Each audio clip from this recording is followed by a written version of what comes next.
नमस्कार, जय हिंद साथियों। स्वागत है आप सभी का आपके अपने यूट्यूब चैनल अमन स्टडी पॉइंट में। साथियों, इस वीडियो में आज हम लोग CTET previous year question paper से हिंदी के प्रश्नों को देखेंगे जो 18 सितंबर 2016 के जूनियर स्तर के पेपर में पूछे गए हैं। तो साथियों, बने रहिए वीडियो में पूरे अंत तक। चलिए शुरू करते हैं वीडियो को। तो साथियों, पहला प्रश्न है आप सभी के स्क्रीन पर। सरसरी तौर पर किसी पाठ को देखकर उसकी विषय वस्तु का पता कर लेना पढ़ने की कुशलता का अंतिम पड़ाव है। पढ़ने की निम्न स्थिति को दर्शाता है। पढ़ने की एक महत्वपूर्ण कुशलता है या पढ़कर समझने का पहला प्रयास है। तो साथियों, इस प्रश्न का राइट आंसर होगा ऑप्शन नंबर थर्ड। यह जो है पढ़ने की एक महत्वपूर्ण कुशलता है। थर्ड के साथ आंसर जाएगा। चलेंगे अगले प्रश्न की ओर। और अगले प्रश्न पर जाने से पहले साथियों, आप सभी से एक निवेदन है कि आप लोग वीडियो को शुरू करते हैं और वीडियो को देखकर बीच में ही वीडियो को क्लोज कर देते हैं। तो ऐसा करने से क्या होगा साथियों, आप जब तक पूरा प्रश्न नहीं देखेंगे तब तक आपको कन्फर्म नहीं होगा, पता नहीं लगेगा कि प्रश्न जो है किस किस टॉपिक से कहाँ से पूछे गए हैं। तो फिलहाल वीडियो आप लोग पूरा देखने का प्रयास करिएगा, पूरे धैर्य के साथ वीडियो में बने रहिएगा। अगला प्रश्न है, बच्चों के बोलना सीखने के संदर्भ में कौन सा कथन सही है। ऑप्शन है आप सभी के स्क्रीन पर। अपनी भाषा से इतर भाषाओं को सुनने के लिए मना करना चाहिए, या फिर सभी बच्चे की बोलने एवं सुनने सीखने की गति समान होती है। ऐसा नहीं होता है, सभी बच्चों में व्यक्तिगत भिन्नता पाई जाती है। तो जो गलत उसको पहले हम क्रॉस कर लेंगे। बच्चों को प्रारंभ से ही शुद्ध उच्चारण के प्रति सचेत रहना चाहिए। तो बच्चे पहले अशुद्ध भी बोलेंगे, पहले गलतियां करेंगे, गलतियों के बाद फिर वह गलतियों से सीखते भी हैं, ये भी क्रॉस हो जाएगा। बच्चों को सुनने और बोलने के अधिक से अधिक अवसर देने चाहिए। तो साथियों, ये है बाल विकास सीडीपी, जो आपका मनोविज्ञान होता है। सीडीपी से जो प्रश्न आपके जुड़े होते हैं पेडागोजी के, इसमें सकारात्मक आंसर देखा जाता है। तो यहाँ पर जो है साथियों, इस प्रश्न का जो सही जवाब होगा ऑप्शन नंबर फोर्थ, यानी उन्हें अधिक से अधिक अवसर देना चाहिए। अगला प्रश्न है साथियों, जहाँ भी आपको अवसर वाले ऑप्शन देखने को मिले, सकारात्मक प्रश्न में पूछा गया हो, तो आप उसको आंसर लगाएंगे। अगला प्रश्न है, भोजपुरी भाषी मोना स को स और र को ड़ बोलती है, इसका सर्वाधिक संभावित कारण है। तो यहाँ पर साथियों, जो स है उसको स और र को ड़ बोलती है, इसका जो कारण है साथियों वह है मातृभाषा का व्याघात। यह अपने मातृभाषा के व्याघात के कारण बोलती है। ऑप्शन नंबर फोर्थ यहाँ पर सही जवाब होगा। चलेंगे साथियों अगले प्रश्न की ओर। अगला प्रश्न है, कक्षा 3 की शिक्षिका अपने विद्यार्थियों को पाठ्य पुस्तक से इतर भिन्न भिन्न प्रकार के बाल साहित्य पढ़ने के लिए प्रोत्साहित करती है, क्योंकि वह चाहती है कि बच्चे तरह तरह की विधाओं से परिचित हो सकें, विभिन्न बाल साहित्यकारों के नाम जान सकें, अपनी पठन क्षमता बढ़ा सके, या फिर बाल साहित्य के प्रकाशकों के बारे में जान सके। तो साथियों, इस प्रश्न का जो सही जवाब जाएगा ऑप्शन नंबर थर्ड के साथ, वह जो है अपनी पठन क्षमता क्या कर सके, बढ़ा सके। तो थर्ड वाला ऑप्शन यहाँ पर साथियों सही जवाब होगा। चलेंगे अगले प्रश्न की ओर। और जितने भी प्रिय साथी वीडियो को देख रहे हैं, अगर वो लोग हमारे प्रश्न पढ़ने समय तक, वीडियो हम फास्ट पहले बनाते थे, अब हम चाहते हैं कि प्रश्न को बिल्कुल आराम से देखा जाए, क्योंकि प्रश्न को हम जब तक सही से नहीं समझेंगे तब तक हम उसका सही आंसर नहीं लगा पाएंगे। इसलिए थोड़ा सा हम वीडियो को स्लो लेकर चलेंगे, प्रश्नों को आराम से पढ़ेंगे, समझते हुए चलेंगे और तब उसका आंसर लगाएंगे। हमने पिछले वीडियो आप लोग देखा होगा कि हमने उसमें बहुत फास्ट कराया है। उच्च प्राथमिक स्तर पर व्याकरणिक पक्षों शब्दों की बारीकियों के आकलन के संदर्भ में सबसे अधिक महत्वपूर्ण है। तो हमने इस तरह से बहुत से प्रश्न कराए हैं। इस तरह से पढ़ने से क्या होता है साथियों, मैं जल्दी जल्दी आपको पढ़ा के चला जाऊंगा, आप वीडियो भी स्पीड बढ़ा कर देख लेंगे और प्रश्न को आप समझ नहीं पाएंगे कि इस प्रश्न कहना क्या चाहता है। तो इसलिए प्रश्न को समझना जरूरी है। तो देखेंगे यहाँ पर, उच्च प्राथमिक स्तर पर व्याकरणिक पक्षों शब्दों की बारीकियों के आकलन के संदर्भ में सबसे अधिक महत्वपूर्ण है शब्दकोशीय शब्द संपदा का ज्ञान, परिभाषाओं को जानना, संदर्भ में व्याकरण समझना, या फिर पाठ्य पुस्तकीय व्याकरण के नियम जानना। तो यहाँ पर साथियों इस प्रश्न का देखेंगे सही जवाब। यहाँ तो व्याकरण के नियम को जानने की बात की गई है, इसको पहले हम लोग क्रॉस कर लेंगे। उसके बाद साथियों अगला ऑप्शन देखेंगे यहाँ पर शब्द कोशीय संग शब्द संज्ञा संपदा का ज्ञान, ये भी क्या है, गलत है। तो यहाँ पर थर्ड वाला ऑप्शन साथियों सही जवाब हो जाएगा। थर्ड के साथ आंसर लगाएंगे। अगला प्रश्न है साथियों आप सभी के स्क्रीन पर, आपने अपने विद्यार्थियों को एक प्रश्न दिया है, घर से विद्यालय आने तक आप रास्ते में जो जो चीज़ें देखते हैं उन्हें लिखें। आपकी कक्षा में एक विद्यार्थी दृष्टिबाधित है, तो आप क्या करेंगे? तो साथियों ऑप्शन आप सभी के स्क्रीन पर है। स्वयं प्रश्न का उत्तर लिख कर देंगी, उसे इस प्रश्न का उत्तर लिखने के लिए मना करेंगी, उससे कहेंगे कि अपने सहपाठी से पूछकर लिखो। तो यहाँ पर साथियों उसको मना नहीं करेंगे और अपने सहपाठी से पूछकर लिखने के लिए नहीं कहेंगे, प्रश्न में उस बच्चे की आवश्यकता के अनुसार क्या करेंगे, परिवर्तन करेंगे। तो यहाँ पर जो विशेष बालक हैं, विशेष आवश्यकता वाले बालक हैं, उनका विशेष ध्यान दिया जाना चाहिए। तो फोर्थ वाला ऑप्शन इस प्रश्न का साथियों सही जवाब होगा। चलेंगे अगले प्रश्न की ओर। उच्च प्राथमिक स्तर पर बच्चों की भाषाई क्षमताओं का आकलन करने के लिए सर्वाधिक उपयोगी है। ऑप्शन है पाठ्य के व्याकरण की जांच परख करना, पाठांत प्रश्नों के उत्तर लिखवाना, पाठ की विषय वस्तु को लिखवाना, या फिर पाठ में आई कहानी को आगे बढ़वाना। तो साथियों इस प्रश्न का जो सबसे सटीक जवाब होगा, सही जवाब होगा ऑप्शन नंबर फोर्थ, यानी फोर्थ के साथ यहाँ पर आंसर लगाएंगे। चलेंगे अगले प्रश्न की ओर। अगला प्रश्न है आप सभी की स्क्रीन पर, बच्चे अपने चारों ओर लिखित सामग्री का जितना उपयोग होते देखेंगे उतनी ही लिखित भाषा के प्रति उनकी समझ सहज रूप से बनती चली जाएगी। उपर्युक्त कथन का निहितार्थ है। तो साथियों ऑप्शन आप सभी के स्क्रीन पर है और यहाँ पर जो इस प्रश्न का सही जवाब आपका होगा ऑप्शन नंबर फर्स्ट, यानी बच्चों को अपने इर्द गिर्द विज्ञापन, होर्डिंग्स, कैलेंडर, बाल साहित्य, सूचियाँ आदि देखने पढ़ने के अवसर मिलते रहने चाहिए। तो साथियों ये पेडागोजी का सबसे बेस्ट तरीका है, जहाँ भी विद्यार्थी या शिक्षार्थी के पक्ष में अवसर की बात की जाए, सहयोग की बात की जाए, तो वो वाला आपका सबसे सटीक आंसर होता है। तो फर्स्ट के साथ आंसर लगाएंगे। अगला प्रश्न है साथियों, भाषा अर्जन के बारे में कौन सा कथन सही है? तो यहाँ पर साथियों प्रश्न ऑप्शन आप सभी की स्क्रीन पर है। यह परिवार में ही होता है, ऐसा नहीं है। भाषा हम कहीं भी सीख सकते हैं, समाज में, परिवार में, सड़क पे चल रहे वहाँ भी सीख सकते हैं, कहीं भी हम सीख सकते हैं। यह सहज होता है, यह कठिन होता है, कठिन नहीं होता है, यह विद्यालय में ही होता है। हम विद्यालय में भी भाषा सीखते हैं, घर पे भी सीखते हैं, परिवार में भी सीखते हैं, समाज में, अपने परिवेश में भी सीखते हैं। तो यहाँ पर जो भाषा होता है साथियों, भाषा क्या होता है, सहज होता है। तो सेकंड वाला ऑप्शन यहाँ पर साथियों सही जवाब होगा। वीडियो थोड़ा सा बड़ा होगा, प्रश्न को हम लोग बिल्कुल समझते हुए चलेंगे। निम्नलिखित में से किस स्थिति में आप कहेंगे कि पठन हो रहा है? उचित गति एवं प्रवाह, अनुमान के साथ भावग्रहण, प्रत्येक शब्द का सही उच्चारण, ध्वनि का उतार चढ़ाव। अब देखिए साथियों, हमने जो बात कहा कि हम जो पढ़ रहे हैं उस चीज़ को समझना ज़रूरी है। अब ये नहीं कि हम पढ़ते जा रहे हैं और हमारे दिमाग में कुछ बैठ ही नहीं रहा है, समझ ही नहीं आ रहा है। उचित गति प्रवाह से मतलब यहाँ पर उतना ज़्यादा नहीं है। तात्पर्य इस बात से है साथियों कि अनुमान के साथ भाव क्या करें, ग्रहण करें। भाव को क्या करें, ग्रहण करें। ग्रहण करेंगे तभी हमारा पठन जो क्या होगा, सार्थक होगा। तो यहाँ पर साथियों हमारा सेकंड वाला ऑप्शन क्या होगा, सही जवाब होगा। तो इसलिए हमको प्रश्न को पढ़ते हुए समझते हुए चलना है। अगला प्रश्न है, उच्च माध्यमिक स्तर पर हिंदी भाषा की पाठ्य पुस्तक में हिंदीतर भाषाओं की रचनाओं को भी स्थान देने का मुख्य उद्देश्य है। ऑप्शन है आप सभी के स्क्रीन पर, अन्य भाषाओं के उत्कृष्ट साहित्य से परिचित कराना, अन्य भाषाओं के व्याकरण से परिचित कराना, अन्य भाषाओं के रचनाकारों से परिचित कराना, या फिर अन्य भाषाओं के साथ तुलना करना। साथियों यहाँ पर तुलना की बात की गई है, देखेंगे यहाँ पर जो पहला ऑप्शन है देखेंगे, अन्य भाषाओं के उत्कृष्ट साहित्य से परिचित कराना। तो ये वाला साथियों हमारा सबसे सटीक आंसर होगा, फर्स्ट के साथ आंसर जाएगा। चलेंगे अगले प्रश्न की ओर। बच्चों की सशक्त लेखन क्षमता का परिचायक है।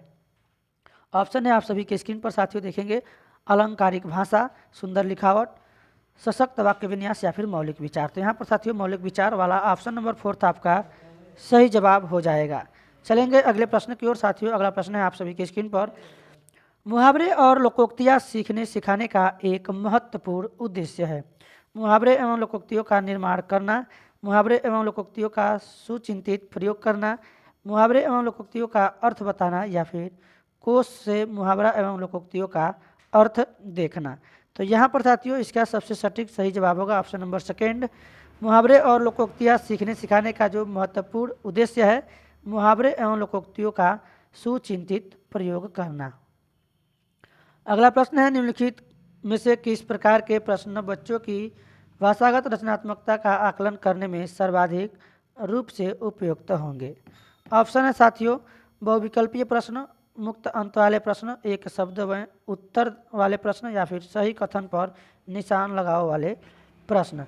तो साथियों ऐसे प्रश्न में जो आपका सही आंसर होता है मुक्त अंत वाले प्रश्न, यानी जिसमें आप एक से अधिक जवाब अपने हिसाब से देख सकते हैं। तो ये होते हैं मुक्त अंत वाले, यानी सेकेंड ऑप्शन यहाँ पर सही जवाब होगा। चलेंगे अगले प्रश्न की ओर। तपस्या 7वीं कक्षा में विभिन्न संदर्भों में पृथ्वी, वसुधा और भूमि शब्दों के प्रयोगों की तरफ बच्चों का ध्यान आकर्षित करती है। ऐसा करने में उसका उद्देश्य है। तो ऑप्शन है साथियों, भाषा का व्याकरणिक ज्ञान देना, शब्द भंडार का विकास करना, और हिंदी की बारीकियाँ समझना, या फिर पर्यायवाची शब्दों की परिभाषा देना। तो यहाँ पर शब्द भंडार जहाँ भी रटने की बात की जाए उसको क्रॉस करना है। सकारात्मक आंसर में सकारात्मक हमको यहाँ पर विकल्प ढूंढना है। तो हिंदी की बारीकियों को समझना, ऑप्शन नंबर थर्ड इस प्रश्न का सही जवाब होगा। चलेंगे अगले प्रश्न की ओर।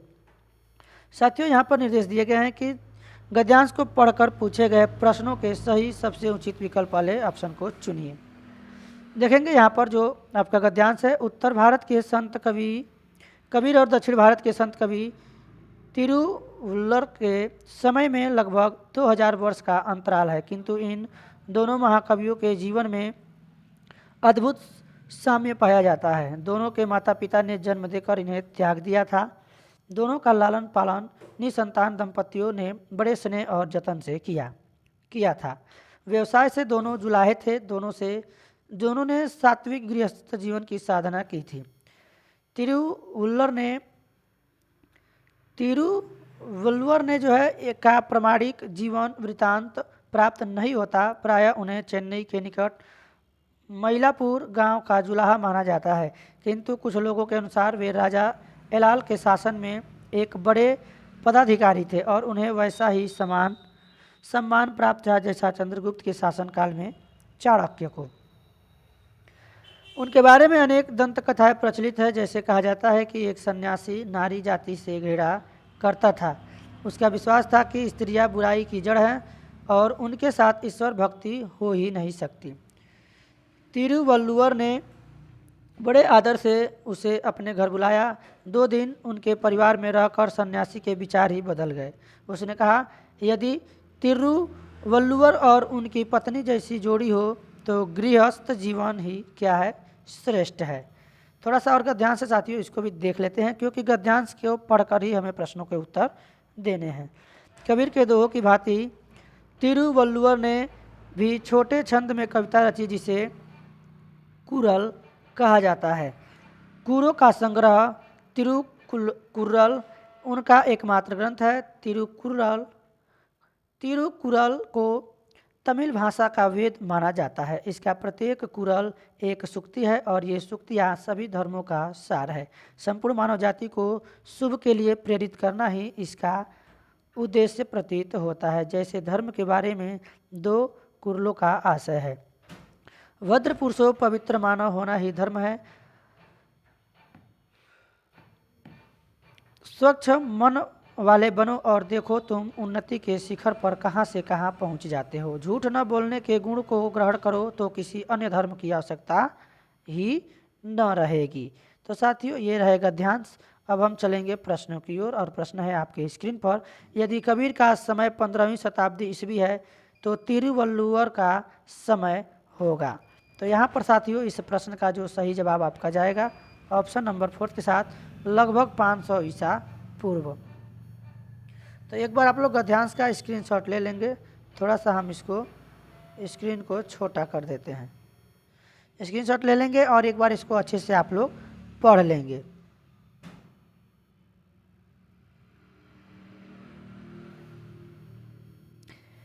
अगला प्रश्न साथियों, तिरुवल्लुवर के अनुसार श्रेष्ठ धर्म है। तो अभी हमने नीचे जब गद्यांश को पढ़ा था तो उसमें आया था कि जो मन की पवित्रता है वही क्या हो, मन पवित्र होना चाहिए, वही क्या है, सबसे श्रेष्ठ धर्म है। तो यहाँ पर आप देख सकते हैं जैसे धर्म के बारे में 2 कुरलों का आशय है, मन पवित्र मानव होना ही क्या है, धर्म है। तो गद्यांश की जब आप अच्छे से पढ़ेंगे तो आंसर आपको उसमें मिल ही जाएंगे, अच्छे से मिलेंगे, बिल्कुल आसानी से मिलेंगे। तमिल किस देश प्रदेश की भाषा है? तो यहाँ पर ऑप्शन है कर्नाटक, श्रीलंका, तमिलनाडु और केरल। साथियों ये आप लोग एक जरूर बताएंगे, कर्नाटक की राजधानी कहाँ है, बेंगलुरु की राजधानी कहाँ है, और देखिए सॉरी हमने गलती से बता दिया, कर्नाटक की राजधानी है बेंगलुरु इसकी राजधानी है। कमेंट में आप लोग बताएंगे श्रीलंका की राजधानी, तमिलनाडु की राजधानी और केरल की राजधानी। केरल की राजधानी तिरुवनंतपुरम। आप लोग बताएंगे कमेंट में इसका क्या जो है राजधानी कहाँ है। हमने इस प्रश्न का आंसर नहीं बताया। जो तमिल है साथियों, इस किस प्रदेश की भाषा है? तो यहाँ पर तो सबसे पहले श्रीलंका देश है, यह प्रदेश नहीं है।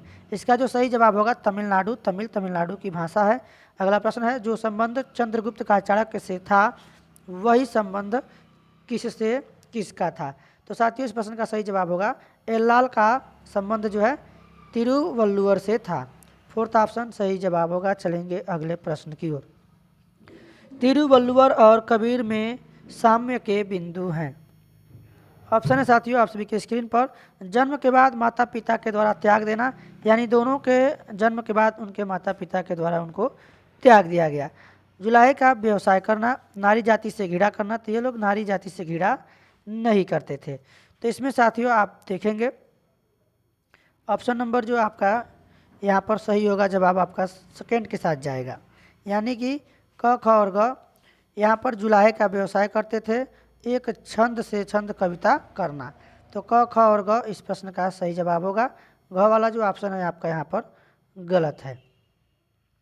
सेकेंड के साथ आंसर लगाएंगे। चलेंगे अगले प्रश्न की ओर। अगला प्रश्न है आप सभी के स्क्रीन पर, नारी जाति से घृणा करने वाले सन्यासी के विचार तिरुवल्लुवर ने कैसे बदले?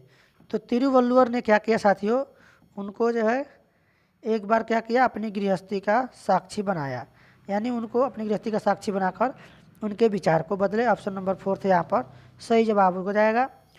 अगला प्रश्न है ईश्वर भक्ति शब्द का विग्रह और समास होगा। तो ईश्वर भक्ति शब्द का साथियों जो विग्रह और समास होगा, यहाँ पर आपका हो जाएगा ईश्वर की भक्ति। क्या हो जाएगा, ईश्वर भक्ति यानी ईश्वर की भक्ति। और यह कौन सा समास है, तत्पुरुष समास है। चलेंगे साथियों अगले प्रश्न की ओर। किसी धर्म की आवश्यकता कब नहीं रह जाती है? तो साथियों जब जो है इंसान जो है क्या करता है, झूठ को त्याग देता है। झूठ को त्याग देने पर किसी धर्म की आवश्यकता नहीं रह जाती है। 4th वाला ऑप्शन इस प्रश्न का सही जवाब होगा। गद्यांश आपने सही से पढ़ा होगा, तो वहाँ पर हमने एकदम गद्यांश के अंत वाले लाइन में हमने पढ़ा था। स्नेह और जतन शब्द क्रमशः है। तो यहाँ पर साथियों स्नेह बताना है किस प्रकार के शब्द है साथियों। तो हम लोग आगत शब्द, तद्भव शब्द, तत्सम शब्द, विदेशज शब्द, देशज शब्द पढ़ते हैं। तो इसका जो सही जवाब होगा साथियों तत्सम है स्नेह और तद्भव है जतन। तो यहाँ पर साथियों ऑप्शन नंबर सेकेंड इस प्रश्न का सही जवाब होगा। चलेंगे अगले प्रश्न की ओर। नीचे दिए गए पद्यांश को पढ़कर, इस पद्यांश को पढ़कर पूछे गए प्रश्नों के उत्तर देने हैं। माँ तुम्हारा ऋण बहुत है, मैं अंकिंचन, किंतु फिर भी कर रहा इतना निवेदन, थाल में लाऊं सजा कर भाल जब भी, कर दया स्वीकार लेना वह समर्पण, माँ मुझे बलिदान का वरदान दे दो, तोड़ती है मोह का बंधन क्षमा दो। तो यहाँ पर साथियों ये आपका पद्य है। आज सीधे हाथ में तलवार दे दो और बाएं हाथ में ध्वज को थमा दो, सुमन अर्पित चमन अर्पित नीड़ का कड़कड़ समर्पित, चाहता हूँ देश की धरती तुझे कुछ और भी दे। तो ये रहा पद्यांश और प्रश्न आपकी स्क्रीन पर है, माँ संबोधन किसके लिए है? तो साथियों यहाँ जो माँ संबोधन है यह मातृभूमि के लिए है। जो मातृभूमि है हमारी, जिसे कहा जाता है भारत में भारत माता, तो धरती को भी माता कहा जाता है। 4th वाला ऑप्शन यहाँ पर सही जवाब होगा साथियों। चलेंगे अगले प्रश्न की ओर। कवि निवेदन कर रहा है कि? तो कवि साथियों क्या निवेदन कर रहा है? कवि यह निवेदन कर रहा है साथियों कि उसके जीवन दान को स्वीकार किया जाए ऑप्शन नंबर 4 इस प्रश्न का सही जवाब होगा। चलेंगे साथियों अगले प्रश्न की ओर। नीड का कड़कड़ समर्थित कथन में नीड का आशय है। तो साथियों यहाँ पर इस प्रश्न का सही जवाब होगा नीड का मतलब होता है घर परिवार। आपने एक और कविता पढ़ी होगी, नीड का निर्माण फिर नेह का आह्वान फिर। तो उसमें नीड का मतलब होता है घोंसला, और यहाँ पर नीड का जो अर्थ है आशय साथियों घर परिवार है। तो थर्ड के साथ आंसर लगाएंगे।